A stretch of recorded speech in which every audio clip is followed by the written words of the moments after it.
प्रथम चरण के चुनाव हैं, ऐसे में राजस्थान में दोनों पार्टियां कसम कसे मेहनत कर रही हैं। दूसरी एक तरफ भाजपा पार्टी 25 मिशन अपना लेकर चल रही है, दूसरी तरफ कांग्रेस पार्टी इस मिशन को तोड़ना चाहती है और बदलाव लाना चाहती है। हमारे साथ में करौली धौलपुर जो लोकसभा क्षेत्र है उनसे कांग्रेस प्रत्याशी हैं भजनलाल जाटव, इनसे बात करते हैं। आप यहाँ मुद्दे चुनाव में चल रहे हो, क्या मुद्दे हैं मुख्य?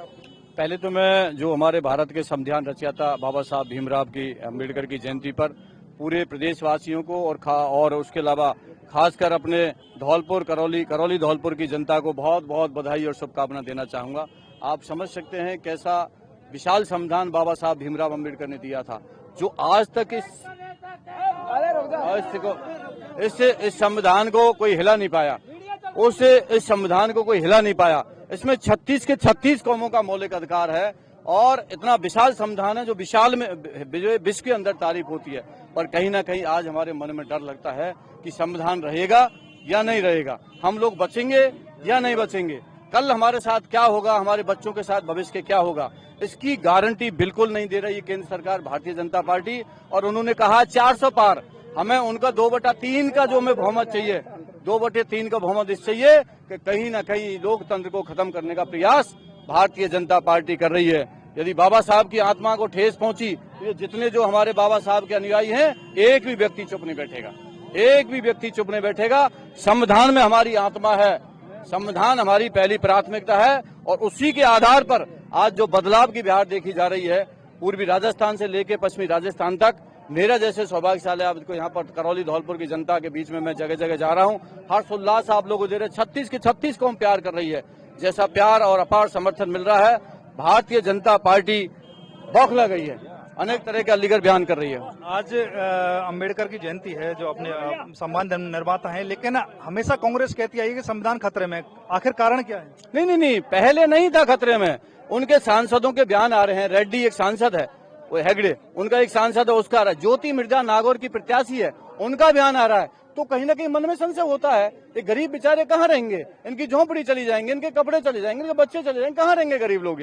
हमारा अधिकार है, उसको कोई छूनेगा तो निश्चित तौर पर उसका जवाब इस चुनाव में दिया जाएगा। ये चुनाव नहीं है, ये चुनाव नहीं है, ये आंदोलन है, ये क्रांति है। और भजनलाल जाटव अकेला कुछ नहीं कर सकता, ये सब भजनलाल जाटव हैं, इस गांव के क्षेत्र के सब भजनलाल जाटव हैं। ये बनकर इस करौली धौलपुर की जनता सब भजनलाल जाटव बनकर आने वाले 19 तारीख को आशीर्वाद देगी, तो मैं निश्चित तौर पर विश्वास दिलाता हूं कि इन मौलिक अधिकारों की हम लोग रक्षा करेंगे।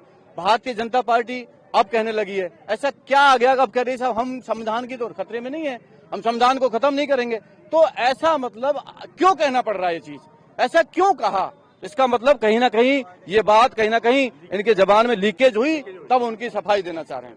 इसके पर हम बात करें, महज 5 दिन शेष हैं चुनावों में, आप क्षेत्र में लगातार जनसंपर्क कर रहे हैं, लेकिन आपके सामने आत्मविश्वास भी है क्योंकि 8 सीटों में से 5 सीट विधानसभा आपके बेड़े में है, लेकिन फिर भी चुनौती है। तो चुनौती क्या है? आप चुनौती मेरी है इस जनता की जो समस्या है। आज हमारा हिंडौन के अंदर जो सैंडस्टोन का काम हुआ करता, सारा सैंडस्टोन पिट गया। हमारे यहाँ सैंडस्टोन से काम हुआ करता था। आज तमाम जो यहाँ के अधिकारी हैं उन ट्रैक्टरों को पकड़ रहे हैं, ट्रकों को पकड़ रहे हैं, उनके ऊपर उल्टी सीधी रसीदें काट रहे हैं। पीने के लिए यहाँ पर पानी की समस्या नहीं है। और जो ट्रेन आनी थी हमारी धौलपुर से लेकर करौली वगैरह गंगापुर, वो हमारे आज तक हमारी वो ट्रेन जो रोकी गई थी, वो ट्रेन आनी चाहिए, इंडस्ट्रियल डेवलप होनी चाहिए, बच्चों को रोजगार मिलना चाहिए और सबसे अहम हमारा संविधान बचना चाहिए। संविधान है तो हम हैं और संविधान नहीं है तो भजनलाल जाटव नहीं है। आप सीट जीत के जाते हो तो क्या आप इन मुद्दों पे बात कर रहे हैं, तो क्या आप लोकसभा में मांग उठाएंगे? बिल्कुल, मैं सरकार में मंत्री रहा हूं और मैं शासन और प्रशासन से मैं काम कराना जानता हूं। सरकार में मंत्री रहा हूं, शासन और प्रशासन से मैं काम कराना जानता हूं, कैसे शासन प्रशासन से काम कराए जाते हैं। नेशनल हाईवेज हैं, हमारा दिल्ली मुंबई कॉरिडोर है, उस कॉरिडोर से हम लोग इसको जोड़ना चाहते हैं। आज हमारा नहीं जुड़ा है ये कॉरिडोर, हम चाहते हैं ये जुड़े। हमारा करौली आगरा से लेके धौलपुर, धौलपुर से लेकर करौली जो हमारा 2 लाइन नेशनल हाईवे, हम चाहते हैं 4 लाइन नेशनल हाईवे हो। ये इसलिए जनता को यहाँ फायदा मिले, ये हमारी प्राथमिकता है। और भारतीय जनता पार्टी निश्चित तौर पर मैं कहना चाहता हूँ, अब नरेंद्र मोदी प्रधानमंत्री जी की करौली में रैली हुई थी, फ्लॉप शो साबित हुआ। इससे साबित होता है 36 की 36 कौम यहाँ पर बैठी है, इनका प्यार और समर्थन हमेशा मेरे साथ रहा है। दुख में सुख में हारी बीमारी में हमेशा मैं इनके साथ रहा हूँ, ये मेरे साथ रहे। ये मेरी आत्मा है, ये मेरे परिवार के सदस्यगण हैं, इसलिए इनसे ज्यादा कहने की जरूरत नहीं है। ये स्वतः ही अपने आप लगे हैं भजनलाल जाटव, सब भजनलाल जाटव बन के चुनाव। आज बीजेपी को मैनिफेस्टो आया और बीजेपी कह रही है इस बार भी हम 25 की सीटें राजस्थान से जीतेंगे। है आज भाजपा का मैनिफेस्टो आया है, भाजपा कह रही है कि हम 25 सीटें फिर से जीतेंगे। वो तो कुछ भी कह देती है, 25 कितनी सीटें जीतेंगे, 25 की 25 जीतेंगे, तो वो तो कह रहे हैं हम 400 जीतेंगे। 25 राजस्थान में है, उत्तर प्रदेश में है, 10 की 10 उसमें हरियाणा में है, 28 में से 27 अपना मध्य प्रदेश में है, तो 400 कहां से आएंगे? जमीन खिसक चुकी है। मैं आपको विश्वास दिलाता हूं, इनका सर्वे लीक हुआ है और सर्वे में इनकी 207 सीट आ रही है। इसलिए मैं आपको विश्वास दिलाता हूं, इंडिया गठबंधन की सरकार बनेगी। लिख लो आज, इंडिया गठबंधन की सरकार बनेगी। डर रहे हैं, भारतीय जनता पार्टी डर रही है और लोगों को डरा रही है, धमका रही है, विधायकों को धमकाया जा रहा है। इसलिए डर और भय के माहौल में लोग शांत हैं। वोट देंगे वोट की चोट पर, लोग साइलेंट हैं। वोट की चोट देकर इस सरकार को खाड़ के फेंकेंगे। ईआरसीपी जो बनाने की कोशिश कर रही है भाजपा, यहाँ जो ईआरसीपी का मुद्दा था पूर्वी राजस्थान में, तो क्या कहेंगे?